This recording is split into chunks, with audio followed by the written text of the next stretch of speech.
नमस्कार मेरे प्यारे भाइयों बहनों, उम्मीद करता हूँ आप स्वस्थ होंगे। चलिए जानते हैं देश दुनिया की 50 बड़ी खबरें 5 मिनट में। काशी विश्वनाथ में त्रिशूल उठाकर पीएम मोदी बोले हर हर महादेव। वाराणसी के 2 दिवसीय दौरे पर पहुंचे प्रधानमंत्री नरेंद्र मोदी ने 30 किलोमीटर रोड शो किया। बाबतपुर एयरपोर्ट से लेकर काशी विश्वनाथ मंदिर तक 34 जगहों पर हजारों कार्यकर्ताओं ने पुष्प वर्षा कर प्रधानमंत्री का स्वागत किया। केजरीवाल विधानसभा में बोले भाजपा विनाश मॉडल अपना रही। ईडी के 8 समन मिलने पर कहा तुम जितने समन भेजोगे मैं उतने स्कूल बनवाऊंगा। दिल्ली विधानसभा में शनिवार को 10वां बजट पेश किया गया। इस दौरान अरविंद केजरीवाल ने कहा दिल्ली में आप सरकार विकास मॉडल अपना रही, जबकि भाजपा विपक्षी दलों को सत्ता से बाहर करने और सरकारें गिराने के साथ विनाश मॉडल अपना रही है। बसपा का अकेले चुनाव लड़ने का फैसला। मायावती बोली गठबंधन और तीसरा मोर्चा बनाने की अफवाह न फैलाएं। यूपी में बीएसपी मजबूत है। बसपा लोकसभा चुनाव अकेले लड़ेगी। एक बार फिर बसपा प्रमुख मायावती ने साफ कर दिया, यानी बसपा के इंडिया गठबंधन में शामिल होने की कयासबाजी पर विराम लग गया है। किसान आंदोलन को लेकर खुफिया अलर्ट से बढ़ी दिल्ली की चिंता। 5 राज्यों की पुलिस आई एक साथ। सूत्रों के मुताबिक राष्ट्रीय राजधानी की तरफ बढ़ रहे किसानों को जंतर मंतर तक ना पहुंचने दिया जाए। पुलिस इसी एंगल पर काम कर रही है। किसान संगठनों ने 10 मार्च को 4 घंटे तक रेल रोकने का आह्वान किया है। उसके बाद 14 मार्च को रामलीला मैदान में किसान महापंचायत करने की बात कही है। लोकसभा चुनाव से पहले बीजेपी कांग्रेस में बड़ी सेंध लगाने जा रही है। बड़ी संख्या में कांग्रेस के पूर्व मंत्री और पूर्व विधायक बीजेपी में शामिल होने जा रहे हैं। पूर्व कृषि मंत्री लालचंद कटारिया, पूर्व गृह राज्य मंत्री राजेंद्र यादव सहित बड़ी संख्या में कांग्रेस नेता बीजेपी में शामिल होंगे। भारत के चीफ जस्टिस जीवाई चंद्रचूड़ ने शनिवार को कहा कि देश में समानता बनाए रखने के लिए भाईचारा बहुत जरूरी है। संविधान की भावना के मुताबिक हमें एक दूसरे का सम्मान करना चाहिए। अगर लोग आपस में लड़ेंगे तो देश तरक्की कैसे करेगा। सीजे चंद्रचूड़ बीकानेर के हमारा संविधान हमारा सम्मान कार्यक्रम में शामिल हुए थे। लोकसभा चुनाव ऐलान से पहले ईसी अरुण गोयल का इस्तीफा। चुनाव आयुक्त अरुण गोयल ने इस्तीफा दे दिया है। शनिवार 9 मार्च को जारी गजट नोटिफिकेशन में इसके बारे में जानकारी दी गई।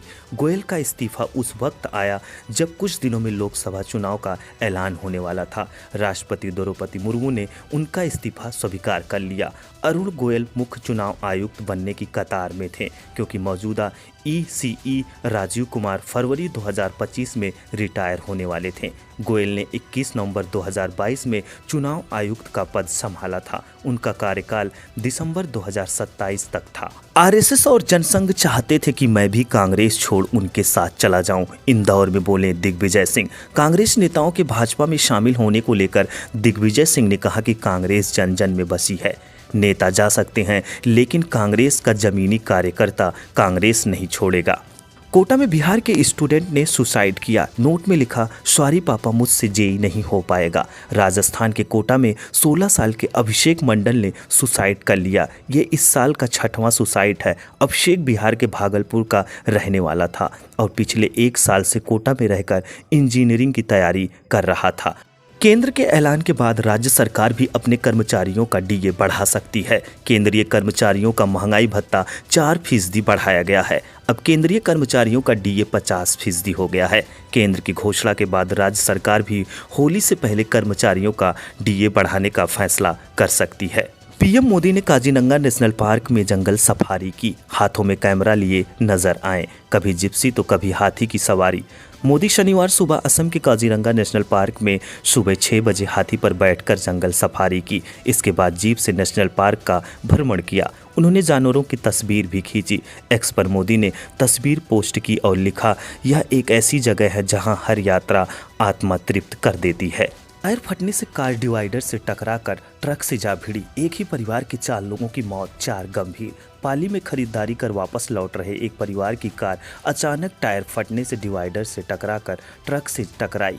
इस हादसे में एक ही परिवार के 4 लोगों की मौत हो गई और 4 लोग गंभीर घायल हो गए। देश में पहली बार वंदे भारत स्लीपर ट्रेन दौड़ाने की तैयारी। रेल मंत्री ने दी खुशखबरी। देश में पहली बार वंदे भारत स्लीपर ट्रेन दौड़ाने की तैयारियों में है। इसी क्रम में रेल मंत्री अश्विनी वैष्णव ने आज भारत में मूवर्स लिमिटेड संयंत्र में स्लीपर श्रेणी के कोच का अनावरण किया। सिलीगुड़ी में बोले पीएम मोदी, कहा हमने विकास के लिए पैसा भेजा लेकिन टीएमसी ने अपने खास लोगों को बांट दिए। प्रधानमंत्री नरेंद्र मोदी ने सिलीगुड़ी राधिकापुर ट्रेन को हरी झंडी दिखाई। कार्यक्रम को संबोधित करते हुए पीएम मोदी ने कहा कि टीएमसी सरकार आपको कदम कदम पर लूट रही है। हमने मनरेगा की मजदूरी का पैसा दिल्ली से भेजा लेकिन यहाँ की टीएमसी सरकार ने अपने लोगों को फायदा पहुँचाने के लिए 25 लाख फर्जी जॉब कार्ड बनाकर दे दिए।